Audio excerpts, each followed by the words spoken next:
Argentina Cape ভার্দের round of 32 হারলেই মেসির বিশ্বকাপ শেষ। এটা যখন আপনি চিন্তা করবেন একটু আটকে উঠতে হবে।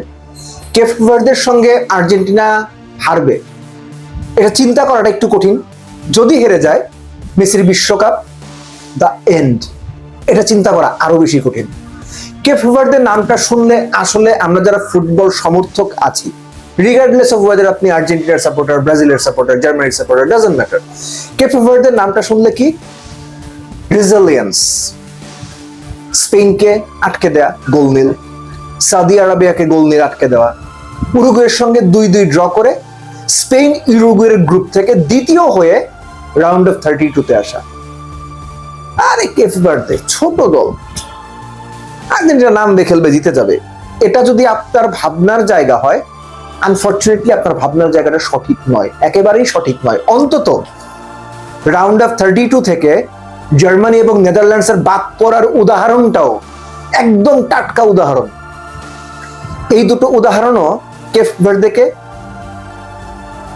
নর্মালি যা চিন্তা করা হয় সেই চিন্তা থেকে দূরে সরে একটু সমীহের জায়গা থেকে বিবেচনা করা উচিত।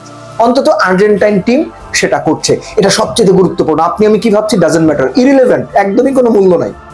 আর্জেন্টিনা টিম কি ভাবছে সেটা মূল্যবান। মূল্যবান ভাবছে বলেই ম্যাচ টাইম যখন, সেই সময়ে তারা প্র্যাকটিস ভেন্যুতে গিয়ে প্র্যাকটিস করছে। মূল্যবান ভাবছে বলেই কেপ ভার্দেকে আর্জেন্টিনা যথেষ্ট সম্মান দিচ্ছে বলেই, কিংবা প্রতিপক্ষ হিসেবে তাদেরকে টাফ মনে করছে বলেই কোচ কিংবা প্লেয়াররা বলছেন তারা 90 মিনিট, 120 মিনিট টাই ব্রেকার সব রকম প্রিপারেশন নিয়ে এসেছেন। টাই ব্রেকারের প্রশ্নটা যখন আসলোই তখন এই ব্যাপারটা আলোচনা না করাটা বোধহয় সঠিক হবে না। সেটা হচ্ছে যে দলটা টানা 3 ম্যাচ ড্র করেছে, 120 মিনিট তারা আর্জেন্টিনাকে ধরে রাখতে পারবে, টাই ব্রেকারের ম্যাচ নিয়ে যেতে পারবে, এটা ভাবাটা বোধহয় খুব বেশি অযৌক্তিক হবে না। আর আর্জেন্টিনা বিশ্বকাপে তাদের সবশেষ 13টা নকআউট ম্যাচের 7টাতেই টাই ব্রেকার পর্যন্ত ম্যাচ নিয়েছে। সো আর্জেন্টিনারও ওই প্রিপারেশনটা রয়েছে। আর এত সমস্ত প্রিপারেশন, মায়ামির প্রচন্ড রকম গরম, মেসির হোম টাউন এখন অনেকটাই, এ সবকিছু ফাঁকেও একটা ব্যাপার মাথায় রাখা খুব জরুরি। সেটা হচ্ছে এই বিশ্বকাপটার আনপ্রেডিক্টেবিলিটি অন্য যে কোনো বিশ্বকাপের তুলনায় একটু হলেও বেশি। আর সেখান থেকে আর্জেন্টিনা যতই তারা সবশেষ 10 ম্যাচ অপরাজিত থাকুক, যতই তারা আফ্রিকান অপোনেন্টের এগেনস্টে নকআউটে কোনোদিন হারেনি, এই রেকর্ড বজায় থাকুক, যতই আর্জেন্টিনা 1990-এর পর কোনো আফ্রিকান প্রতিপক্ষের সঙ্গে বিশ্বকাপের ম্যাচ হারেনি, এ যত রেকর্ডই থাকুক, still it's a football match, anything can happen. Now Lionel Messi and his team. Lionel Messi আপনারা জানেন এরই মধ্যে টানা 7 বিশ্বকাপ ম্যাচে গোল করে বিশ্ব রেকর্ড গড়ে ফেলেছেন। 8 নাম্বার ম্যাচে সেটা করতে পারেন। এবং মেসি এই যে 7 ম্যাচের কথা বললাম, এই 7 ম্যাচে ভদ্রলোক 11টা গোল করছে, বয়স কিন্তু 39। শুধু তাই নয়, সবশেষ 5টা বিশ্বকাপ নকআউট ম্যাচে মেসির গোল ইনভলভমেন্ট জানেন আপনি কয়টা? 9টা।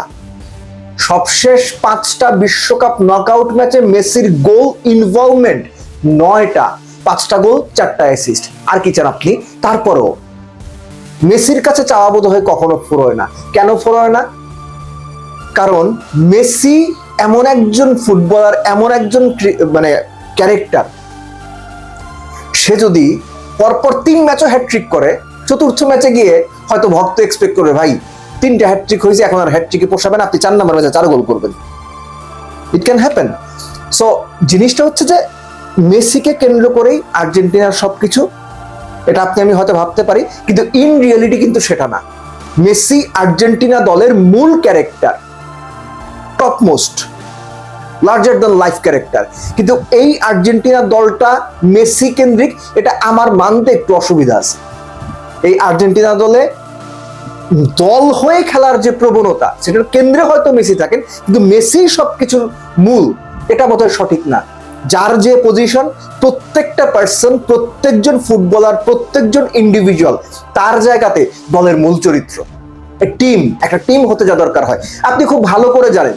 অন্তত কেপ ভার্দের একটা ম্যাচও যদি আপনি দেখে থাকেন, যে কেপ ভার্দে মোটামুটি 4-1-4-1 তাদের নর্মাল কম্বিনেশন, কিন্তু আইডিয়ালি যেটা হয় যে 5-4 এর একটা লো ব্লকে খেলে, এগুলো